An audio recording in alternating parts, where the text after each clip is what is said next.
in the Pacific region. Our focus today was on how we can bring Ukraine closer to NATO, where it belongs. NATO is already providing unprecedented assistance. I'm confident that Ukrainian forces now have the capabilities they need to liberate more occupied land. But we need to do more. We are working on a multi-year package of support with robust funding. This will ensure Ukraine's deterrence and defense for the longer term, help rebuild its security and defense sector, and transition Ukraine from Soviet-era doctrine, equipment and training to full interoperability with NATO.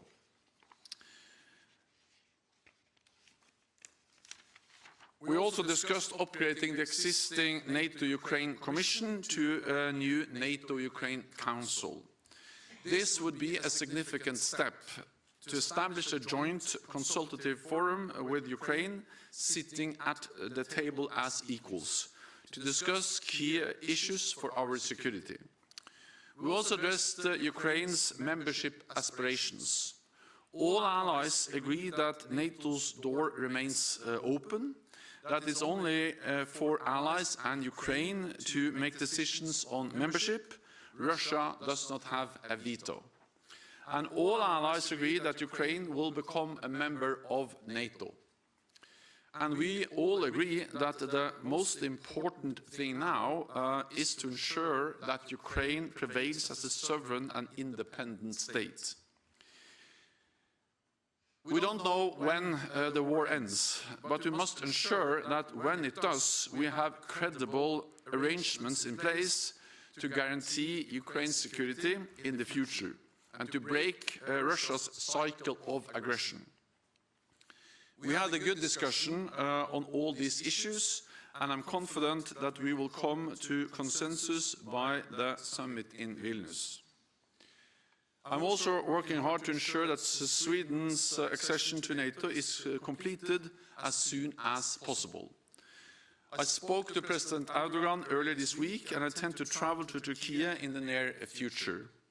And I welcome that Sweden's new anti-terrorism laws have come into force today. That shows that Sweden has delivered on what they committed to do under the trilateral memorandum concluded last year in Madrid, and demonstrates that Sweden's swift accession will contribute to alliance security. And with that, I'm ready to take your questions.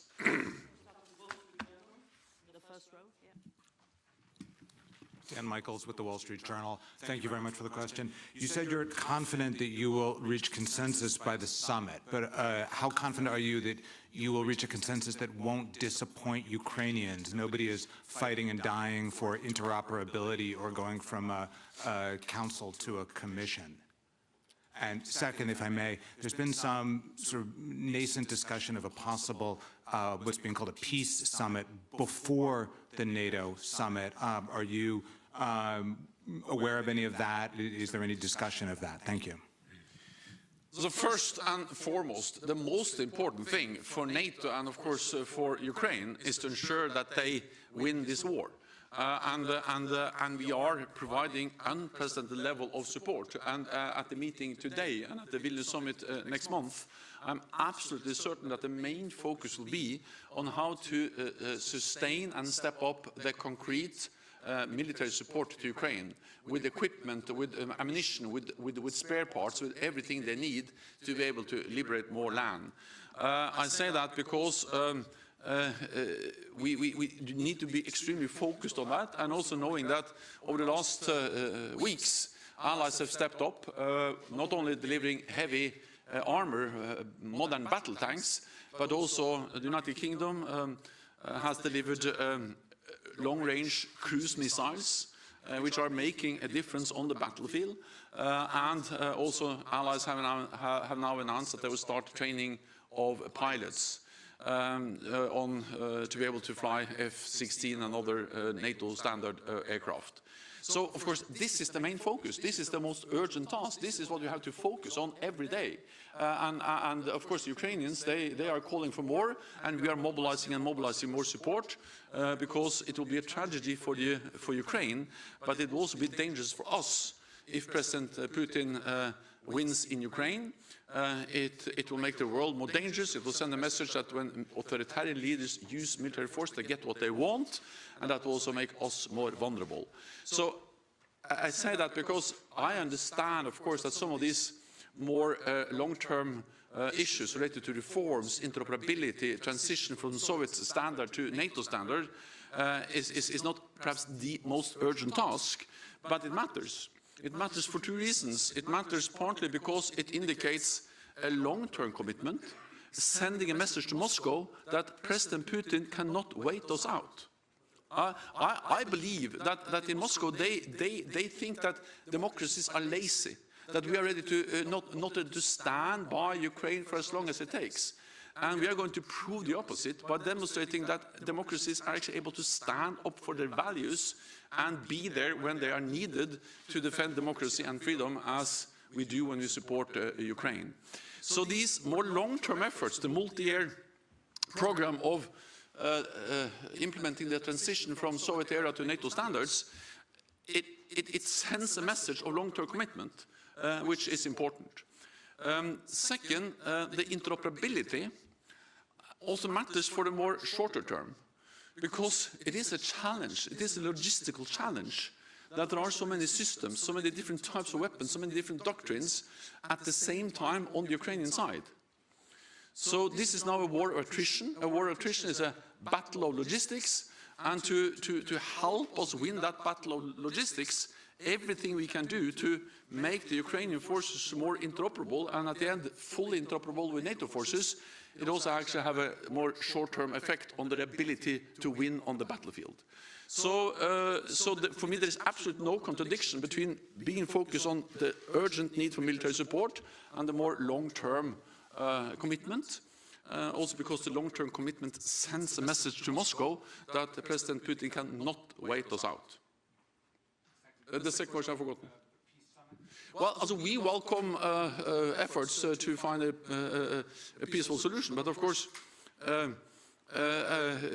we support the Ukrainian initiatives, the plans put forward by President Zelensky, and I will leave it to President Zelensky and to the Ukrainians to decide the formats and the conditions for any peace talks and political dialogue.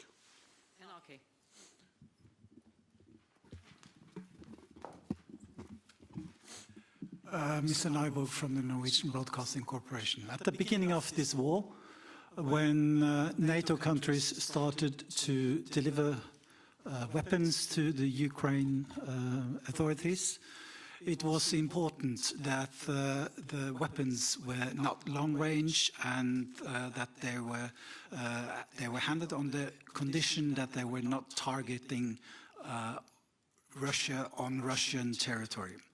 Now asked on what's your reaction to possible Ukraine attacks on Russian soil, your answer is the Ukrainians has the right to defend itself. There is a change of tone, and what has changed? So fundamentally, the message is the same, that we support Ukraine, but the type of support we are delivering has changed as the war has changed. So as the war has evolved, also the type of support has evolved. In the beginning, the focus was mainly on light anti-tank weapons and lighter weapon systems. Then gradually we moved into delivering heavy artillery.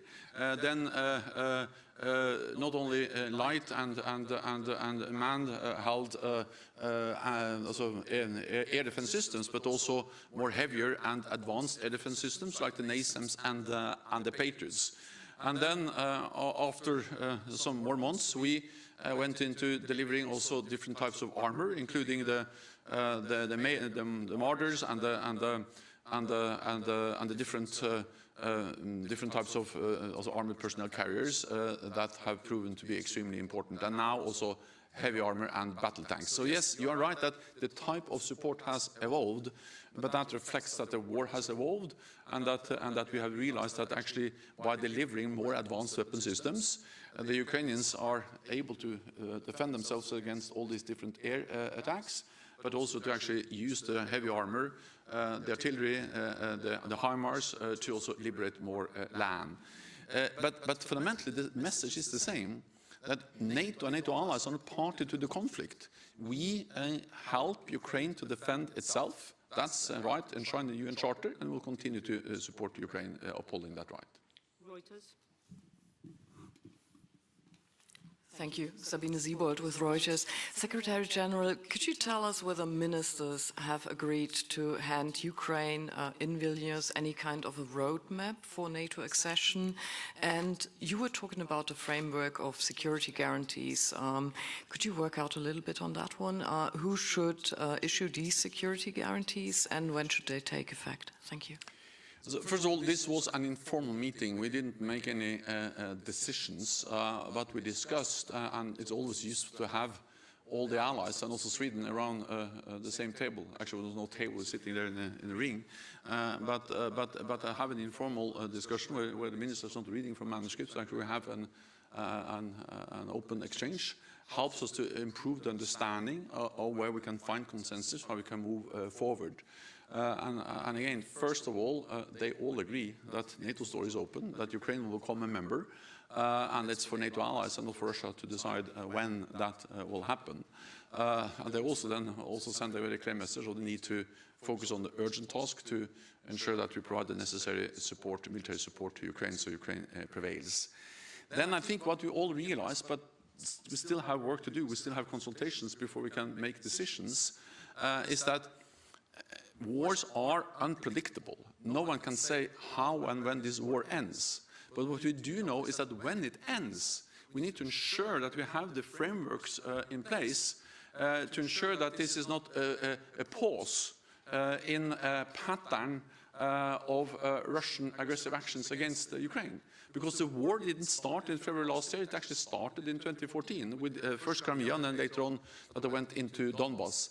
And we need to stop this vicious circle of aggression against Ukraine because we need to be sure that what happens after is some kind of end, that Russia reconstitute, rest, and then regroup, and then attack again in some months or some years. And to ensure that we actually stop it there, we need to provide long-term military support to Ukraine, multi-year programs, as we have discussed, but also look into what kind of frameworks that we can establish to provide the necessary guarantees that President Putin is not able once again to attack Ukraine. The details, how this will be done, what kind of mechanisms, that remains to be decided. But the idea of preventing history from repeating itself, preventing President Putin from continue to be able to chip away at European security, that's the aim, and then we discuss the means to achieve that. Swedish Radio.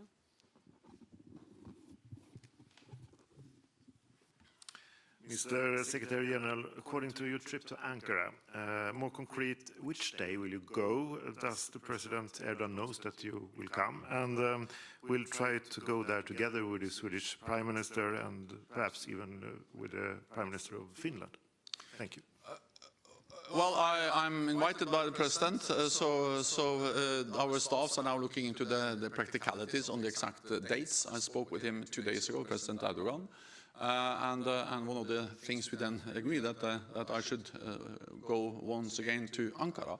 I went there also this fall to Istanbul, spent some days there to discuss how to make progress, and also different phone calls and meetings has enabled us to make progress.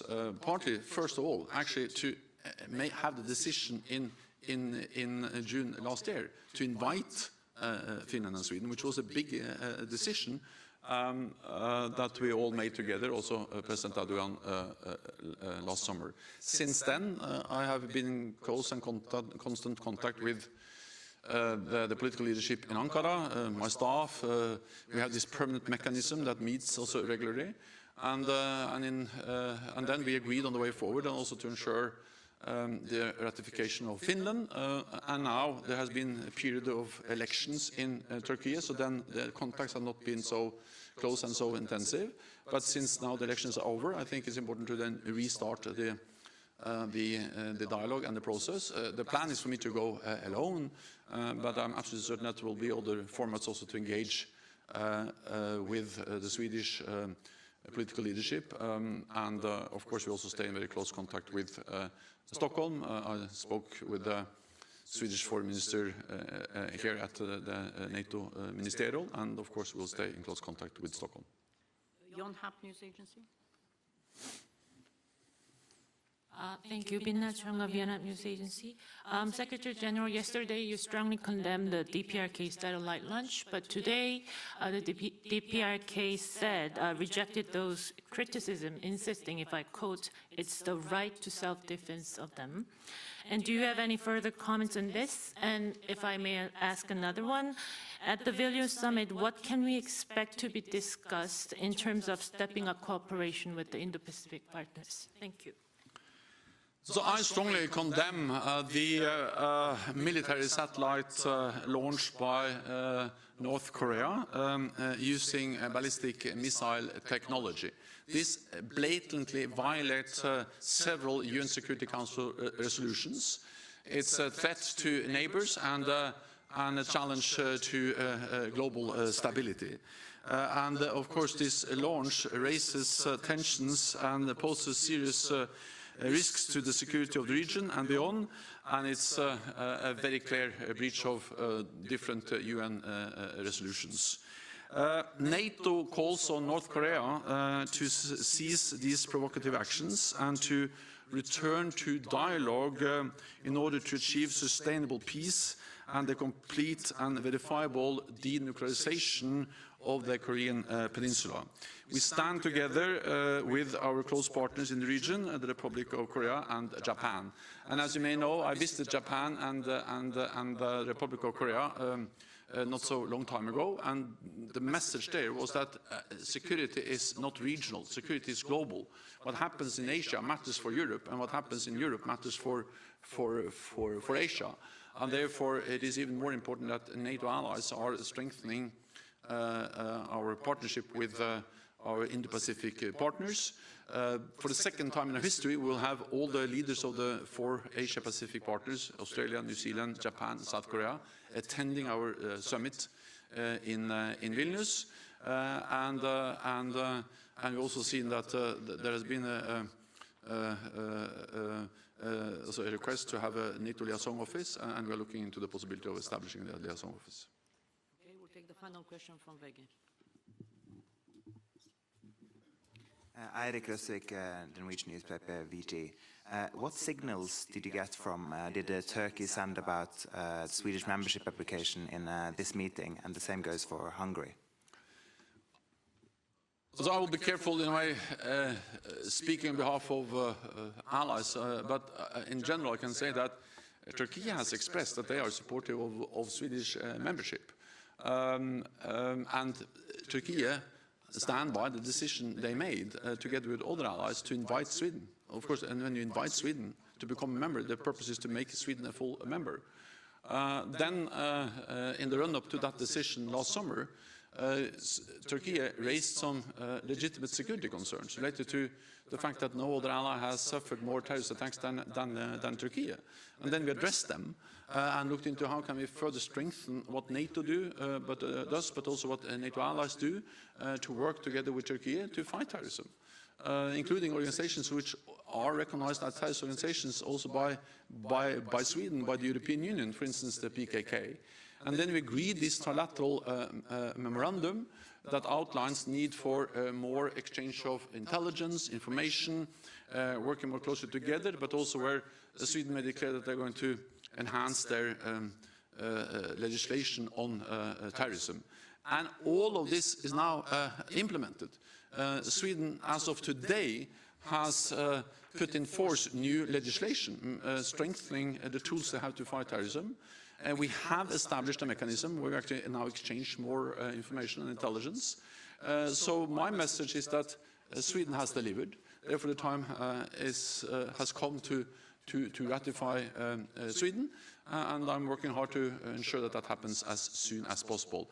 When it comes to Hungary, we have no indication that they have changed their position, that they will not be the last to ratify. So when Turkey ratifies, I'm absolutely certain that also, I'm confident that also Hungary will do that, because they have said it before.